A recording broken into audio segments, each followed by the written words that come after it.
지금 대출 규제가 나와서 막 혼란스럽습니다. 그렇지만 이 물건 같은 경우에는 대출이 잘 나온다라고 보시면 될 것 같습니다. 그래서 이 물건의 최저가 낙찰가 기준으로 봤을 때 대출은 90%가 나올 것으로 보여집니다. 지금 최저가의 낙찰을 받게 되면 시세보다 한 5억 정도 싸게 사면서 이자를 제외하고 순월세가 478만 원 정도를 받을 수 있는 물건입니다. 안녕하세요, 건물주입니다. 오늘도 경매 물건 나온 게 있어서 지금 현장에 왔습니다. 제가 지금 어디 와 있냐면 대전광역시 서구 용문동에 와 있습니다. 뒤에 보이는 이 건물이 지금 현재 경매가 나와 있습니다. 일단 이 물건 같은 경우에는 1층에 지금 풀무원 녹집이라고 되어 있죠. 그래서 1층에 지금 상가가 있고요. 2층, 3층, 4층은 다가구 주택인 근린주택 물건이라고 보시면 됩니다. 그래서 1층에 일단 풀무원이 있기 때문에 뭔가 기분이 좀 좋다 이 생각이 좀 듭니다. 왜 그러냐면 많은 분들이 좀 고민하시는 게 특히 이렇게 1층에 상가가 있는 상가 주택 같은 경우에 입지가 별로 좋진 않거든요. 그래서 유동인구가 별로 없기 때문에 손님이 찾아오는 그런 업종들만 가능한데 여기는 반대로 손님을 찾아가는 또 업종이다 보니까 이렇게 지금 사무실로 쓰고 계시는 것 같습니다. 그래서 제가 봤을 때는 낙찰을 받고 2천에 50만 원 정도의 임차 계약을 하고 계시는데 특이사항이 없으면 재계약 유도를 해서 1층에 풀무원이 있는 건물주가 되셨으면 좋겠습니다. 일단 이 물건 같은 경우에 좀 간단하게 좀 설명드리겠습니다.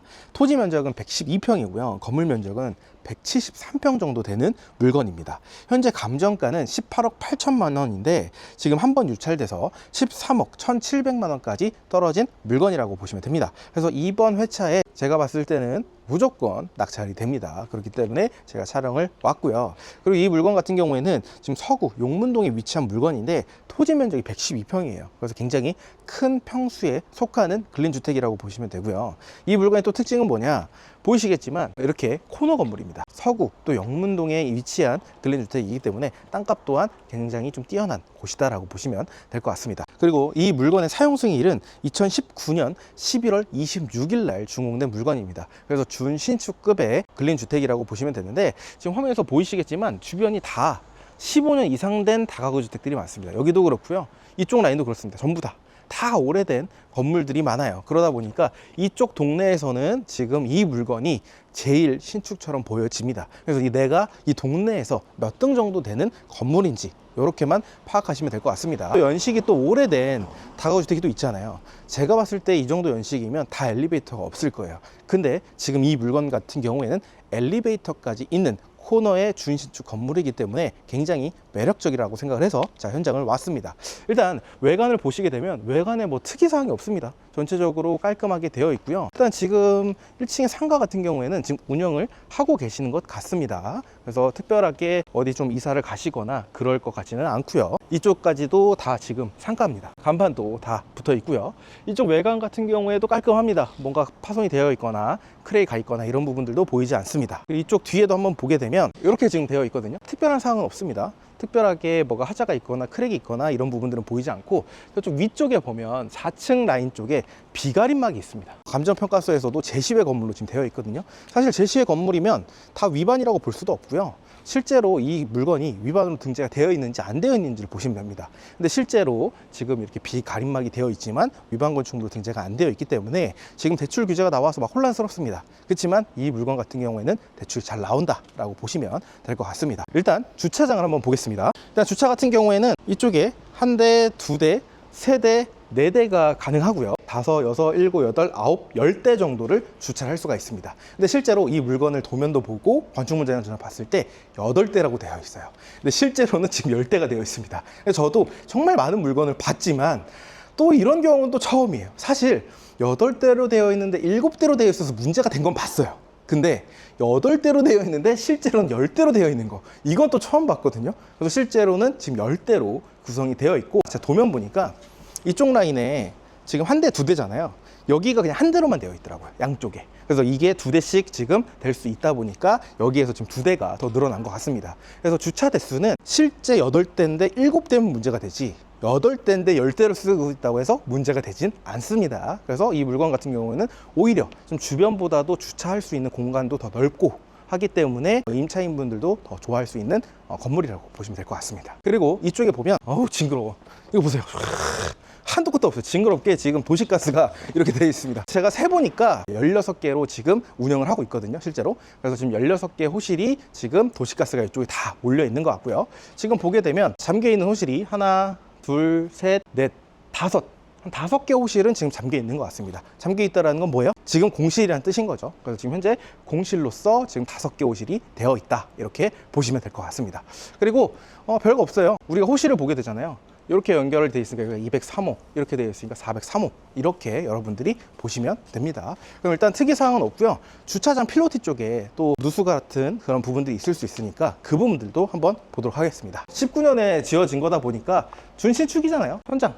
또 19년도에 또 지어진 것들은 또 마감이 이래요. 항상 이게 그 연식에 따라서 이 마감이 무늬가 달라집니다. 이렇게 지금 마감이 되어 있고, 여기도 특별한 사항은 없습니다. 여기도 전체적으로 지금 깔끔하게 되어 있고, 분리수거장은 이렇게 지금 구성이 되어 있습니다. 경매가 나왔다 보니까 관리가 엄청나게 깔끔하게 되고 있다고 볼 수는 없지만, 그래도 지금 쓰레기 양으로 봤었을 때는 주택관리에서 관리를 하고 있는 걸로 보여집니다. 그리고 이쪽에 가시면 우편함이 있습니다. 일단 101호, 그리고 공용이네요. 201호부터 206호, 301호부터 306호, 401호부터 지금 403호로 되어 있습니다. 내부로 들어왔습니다. 전체적으로 바닥도 그렇고요, 타일 컨디션도 그렇고 지금까지는 괜찮아 보입니다. 여기가 지금 입구가 2개가 있어요. 이쪽에서 들어올 수 있는 입구, 주차를 하고 이쪽으로 들어올 수 있는 출입구가 2개가 있다라고 보시면 되고요. 지금 보시게 되면 엘리베이터도 지금 되어 있습니다. 제가 앞에서도 말씀드렸지만 인근에는 구축이 또 많고, 구축이다 보니까 엘리베이터가 없거든요. 근데 이 물건은 코너에 신축에 엘리베이터까지 있기 때문에 임대 수요를 만약에 맞춘다라고 하면 이 건물에 다 몰릴 수밖에 없다라고 생각합니다. 한번 엘리베이터도 타고 올라가 보겠습니다. 이런 스타일. 제가 이것도 보면 하도 이제 많이 다니니까 엘리베이터도 보면 그 해당 연도의 색깔과 이런 디자인이 있어요. 이때는 이런 거, 무광 이런 거 되게 많이 했었거든요. 이런 식으로 깔끔하게 잘 되어 있습니다. 엘리베이터도 검사도 잘 했고요. 특별한 사항은 없습니다. 4층에 올라왔습니다. 401호부터 403호까지 있습니다. 401호 같은 경우에는 지금 도면상으로 봤을 때 1.5룸으로 되어 있고요. 그리고 402호 같은 경우에는 지금 2룸, 그리고 403호 누가 봐도 주인 세대죠. 이렇게 항상 이렇게 표시를 해요. 403호 같은 경우에는 주인 세대로 되어 있습니다. 도면상으로 봤었을 때 여기 이제 투룸으로 되어 있는데 복층 다락이 있는 주인 세대라고 보시면 됩니다. 그래서 특별히 여기 특히나 탑층 올라왔을 때 누수 흔적들이 제일 많거든요. 지금 보면 특별하게 누수에 대한 흔적들은 보이지 않고요. 일단 타일 같은 경우도 오우 깜짝이야, 손가락 부러질 뻔했어요. 단단해요.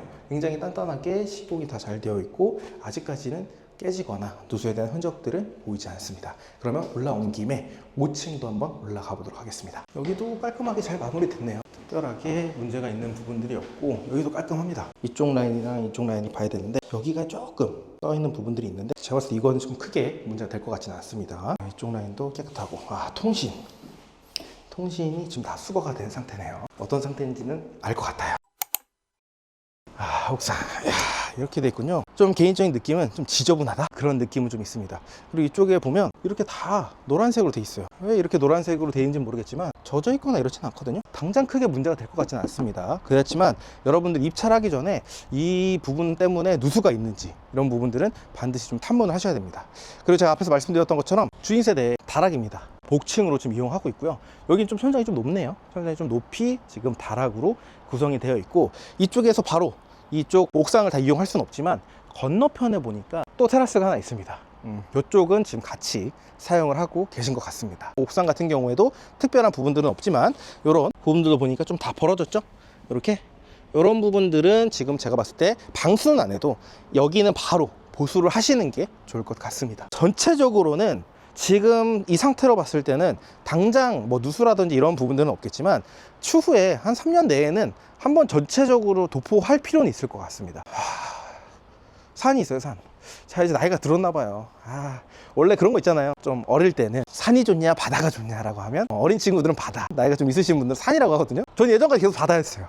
요즘 왜 이렇게 산이 좋은지, 모기만 없으면 최고인데 바람도 또 선선하니 좋습니다. 그리고 이쪽 라인이 용문동이다 보니까 이쪽 더샵 라인 쪽으로 가게 되면 용문역이 있습니다. 이쪽이 다 아파트가 들어섰어요. 사실 또 서구에서는 어떻게 보면 조금 뒤에 좀 빠져 있긴 해요. 빠져 있긴 하지만 위치가 그렇게 나쁜 곳은 아닙니다.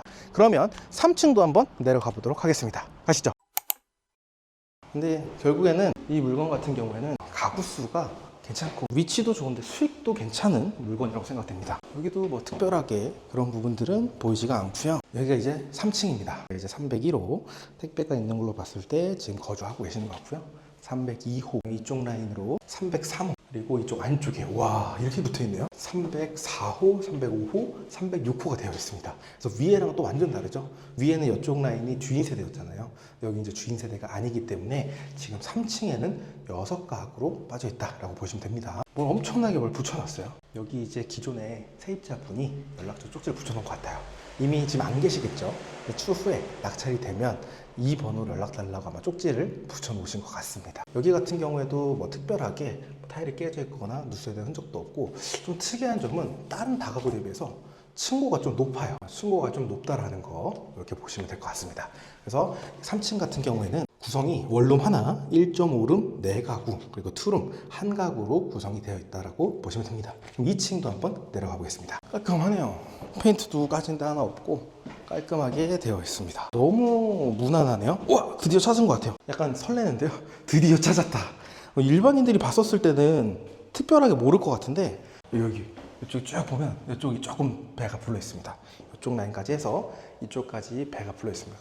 그래서 둘, 넷, 여섯, 여덟, 한 10장 정도는 보수를 해야 될 것 같습니다. 여기가 이제 201호, 그리고 여기가 202호고요. 이쪽 라인도 한번 보여드리겠습니다. 203호, 204호, 5호, 6호로 되어 있습니다. 근데 여기는 지금 센서 등 2개가 안 들어와서 이 부분은 좀 양해를 부탁드리겠습니다. 제가 한번 눈으로 봐드릴게요. 특별하게 누수 흔적이 있거나 타일이 깨진 거 이런 거는 별도로 없습니다. 여기도 3층이랑 마찬가지로 층고가 굉장히 높게 되어 있습니다. 그러면 최종적으로 옥상 가서 마무리하도록 하겠습니다.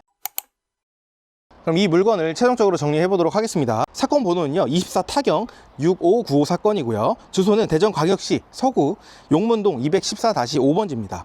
물건 종별은 1층에 또 상가가 있었기 때문에 근린주택으로 되어 있고요. 감정가는 약 18억 8,100만 원 정도가 되는데, 지금 한번 유찰돼서 감정가 대비 70%인 13억 1,700만 원까지 떨어진 물건이라고 보시면 됩니다. 토지 면적은 112평이고요. 건물 면적은 173평입니다. 그리고 건축물 대장상으로 봤었을 때 굉장히 무난한 물건이에요. 보통 좀 뭔가 위반이 있거나 뭔가 용도대로 사용하지 않거나 이런 부분들이 있는데, 정말 이 물건을 딱 보자마자 든 생각은 아우 정직한 물건이다. 지금 어느 정도 다가구 건물에 대해서 물건 검색해보고 현장 임장하고 입찰해보신 분들은 아시겠지만 대부분 정직하지 않아요. 근데 이 물건은 굉장히 정직하고 밋밋한 건물처럼 보여집니다. 그래서 이 물건 같은 경우에는 건축물 대장상으로 봤을 때 별도의 위반 내역도 없고 용도대로 전부 다 잘 사용하고 있는 물건이라고 보시면 되고요. 사용 승인일은 2019년도 11월 26일 날 준공됐기 때문에 준신축급의 근린주택이라고 보시면 됩니다. 그리고 이 물건의 권리 분석을 좀 해드리면요, 2019년 11월 27일 남대전 새마을금고에서 설정한 근저당권이 말소 기준권리입니다. 이 말소 기준권리, 근저당권보다 선순위 권리나 근저당권 설정일보다 빠르게 전입한 임차인은 없기 때문에 여러분들이 낙찰받으면 전부 다 소멸되는 물건이라고 보시면 됩니다. 가끔 제가 댓글을 보니까 이렇게 경매가 나온 물건 같은 경우에는 전세보증금을 돌려주지 못했기 때문에 경매가 나온 물건이고, 이 물건을 내가 낙찰을 받는다 하더라도 기존의 임차인의 전세보증금을 인수해야 된다, 이렇게 생각하시는 분들도 많이 계십니다. 그래서 제가 말씀드렸던 부분 같은 경우에는 경매 같은 경우에는 낙찰자가 인수하지 않습니다. 이 보증금도 전혀 인수하지 않아요. 그렇기 때문에 기존의 보증금이 10억이든 20억이든 우리가 신경 쓸 필요가 없는 겁니다. 그래서 우리가 경매 투자하기 위해서는 기본적으로 권리 분석을 할 줄 아셔야 돼요. 권리 분석을 할 줄 아셔야 그 다음에 다가구 투자까지 가능합니다. 그래서 제가 요번에 다가구 세미나를 진행을 합니다. 다가구 주택에 관심이 있으신 분들 같은 경우에는 고정 댓글 링크 확인하신 다음에 신청해 주시면 됩니다. 신청해 주시면 링크가 별도로 뜹니다. 카카오톡 단톡방 링크가 뜹니다. 그러면 그 링크를 누르고 반드시 단톡방에 들어오셔야지만 비공개로 진행되는 다가구 세미나를 시청할 수 있기 때문에 반드시 단톡방에 들어오시면 될 것 같습니다. 이 물건의 가구 구성을 좀 설명드리겠습니다. 일단 1층에 상가가 1개 호실이 있었고요. 원룸 1가구, 1.5룸 4가구, 투룸 1가구로 2층, 3층 각 층에 구성이 되어 있습니다. 그리고 4층 같은 경우에는 1.5룸 1가구, 투룸 1가구, 그리고 주인 세대 상계호실로 되어 있습니다. 근데 이제 주인 세대 같은 경우에는 복층으로 구성이 되어 있다라고 보시면 됩니다. 그러면 다가구 주택이다 보니까 우리가 단순히 경매로 시세 차익을 보는 것도 중요하지만 돈도 회수할 수 있으면서 들어간 투자금도 회수할 수 있으면서 이자를 제외하고 매달 따박따박 들어오는 또 월세도 중요하잖아요. 그래서 주변에 월세 시세도 한번 파악했습니다. 원룸 22년에 준공된 물건이 500에 55만 원에 나와 있습니다. 근데 이 물건 같은 경우에는 19년 준공이기 때문에 500에 50 정도로 한번 잡아보도록 하겠습니다. 내가 만약에 조금 더 보수적으로 하고 싶다라고 하면 500에 50이 아니라 500에 45를 잡으셔도 될 것 같습니다. 그리고 1.5룸 2019년에 준공된 물건이 2000에 50만 원 정도가 나와 있거든요. 보증금을 낮추고 월세를 늘릴 수도 있습니다. 그래서 내가 건물 낙찰을 받아서 어떻게 세팅하느냐에 따라 수익이 달라지는데요. 2000에 50만 원인 걸 한번 1000에 55만 원 정도로 잡아보도록 하겠습니다. 그리고 투룸 같은 경우에는 21년에 준공된 물건이 1억 1000에 20만 원 되어 있는데요. 이 물건을 그대로 월세로 환산하게 되면 1000에 70에서 1000에 75 정도가 됩니다. 그래서 이 정도 사이즈라고 하면 1000에 75까지는 뺄 수 있을 것 같지만 조금 더 보수적으로 1000에 70으로 한번 잡아보도록 하겠습니다. 그리고 이제 주인 세대 같은 경우에는 16년에 준공된 물건이 1억에 70만 원으로 되어 있습니다. 그래서 이것도 월세로 한번 전환을 하게 되면 2000에 110 정도는 충분히 맞출 수 있을 걸로 보여집니다. 제가 이제 이쪽 라인을 잘 알거든요. 2000에 110 정도, 1000에 120 정도는 무난하게 나갈 수 있는 월세 시세다라고 보시면 됩니다. 그리고 1층 같은 경우에는 기존에 임차를 하고 있는 풀무원 임차 기준으로 한번 잡아보면 2050 정도가 됩니다. 그렇게 했었을 때 다 세팅이 됐을 경우에 총 보증금은 1억 7천, 월세는 965만 원 정도가 세팅이 될 것으로 보여집니다. 그럼 여기서 제가 또 말씀드리고 싶은 게 있습니다. 그거는 공실이 없을 때 이야기지 공실 없다라는 보장이 있냐? 나중에 낙찰을 받고 나서 절반 이상이 공실이면 이자도 못 내고 허덕인다 이렇게 얘기하시는 분들도 있습니다. 근데 그 얘기가 반은 맞고 반은 틀립니다. 만약에 여러분들이 그 얘기를 들었다면 안 좋은 기사만 보신 거고요. 정확히는 임대 수요가 풍부한 곳들은요, 한 달이면 마실 다 채웁니다. 공실이 안 나요, 아예. 그렇기 때문에 애초에 그렇게 공실이 많이 날 물건 같은 경우에는 여러분들이 입찰할 필요도 없는 겁니다. 근데 내가 다가구 볼 줄도 모르고 임대 수요 파악도 모르고 시세 파악도 할 줄 모른다 보니까 나중에 낙찰 받고 나면 공실 나면 어떨까? 어떻게 해야지? 이렇게만 생각을 하시거든요. 그게 아니라 어떻게 하면 임대 수요가 풍부하고 나중에 매도 차익까지 볼 수 있는 다가구 주택을 찾을 수 있을까? 이런 부분을 여러분들이 질문을 한번 역으로 바꿔보시면 될 것 같습니다. 그래서 이 물건의 최저가 낙찰가 기준으로 봤을 때 대출은 90%가 나올 것으로 보여집니다. 대출 90%라고 했을 때 약 11억 8천만 원 정도가 대출이 나올 것으로 보여지고요. 그리고 취득세는 6,300만 원 정도, 그리고 기타 명도 수리 비용은 별도로 포함하지 않았습니다. 일단 뭐 방수 같은 경우에는 지금 당장 할 필요는 없고요. 그리고 명도비도 마찬가지고요. 그렇게 했을 때 초기 투자금은 1억 9,500만 원 정도가 들어갑니다. 여기에 이제 대출 이자 11억 8천만 원에 연이자 5%로 계산해 보니까요, 월 이자는 487만 원 정도가 나오게 됩니다. 그리고 월세 965만 원, 이자 487만 원을 제외하니까요, 순 월세가 478만 원이 남는 물건이라고 보시면 됩니다. 이 부분은 관리비 다 뺀 거고요. 실제로 통장에 남는 금액이 487만 원이다 라고 보시면 됩니다. 그래서 수익률 한번 계산해 보면요, 초기 투자금 1억 9,500만 원에 보증금 1억 7천만 원을 회수하게 되면 실투자금은 2,500만 원밖에 들어가지 않는 물건입니다. 그래서 말씀드린 건 보증금 1억 7천만 원도 전세 세팅이 단 하나도 없습니다. 전부 다 월세 세팅을 했을 경우에 이렇게 보증금 회수를 할 수 있어서 최종 실투자금은 2,500만 원 정도가 들어가는 물건이고요. 내가 얼마에 낙찰 받고 임차 세팅을 어떻게 하냐에 따라서 순 월세와 실투자금은 변동이 될 수 있기 때문에 실제로 입찰을 하기 전에 사전에 꼼꼼히 난 어떤 식으로 월세 세팅을 해야겠다라고 계산을 하시고 입찰을 하셔야 된다는 거 말씀을 드립니다. 그래서 순월세 478만 원 곱하기 12개월, 실투금 2,500만 원 하니까요, 수익률이 232%나 됩니다. 그래서 2,500만 원을 넣고 매달 따박따박 이자를 제외하고 관리비를 다 제외하고 모든 수선 관리비 다 제외하고 478만 원 정도가 남는다면 이거만한 투자가 없는 거죠. 실거래가도 봐야겠죠. 실거래가가 아예 비슷한 건 없어서 평당가로 한번 계산해 봤거든요. 25년 6월 달에 평당 1,626만 원에 거래가 된 물건이 있었습니다.